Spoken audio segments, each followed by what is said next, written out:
दोन्ही गॅझेटियरबाबत सविस्तर माहिती द्या, ओबीसींचं नुकसान होऊ देऊ नका, असं वक्तव्य ओबीसी नेते बबनराव तायवाडे यांनी केलेलं आहे. काय नेमकं बबनराव तायवाडे म्हणतायत पाहूया.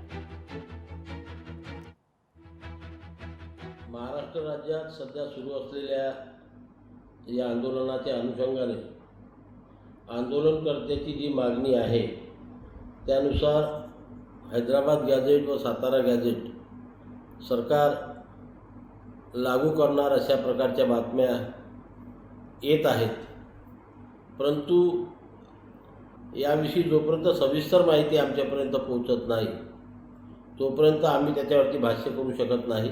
जो ड्राफ्ट ते आंदोलनकर्त्यांना दाखवणार आहेत तोच ड्राफ्ट आम्हालासुद्धा पाठवून आमचीसुद्धा संमती सरकारने घ्यावी अशी आमची अपेक्षा आहे, जेणेकरून आम्हालासुद्धा कळायला पाहिजे की त्याच्यामध्ये ज्या काही तरतुदी समावेश करण्यात येत आहेत त्यामुळे आमच्या ओबीसी समाजाचं कुठेही नुकसान होणार नाही. लोकशाही मराठी ऐका, पहा, जागरूक रहा.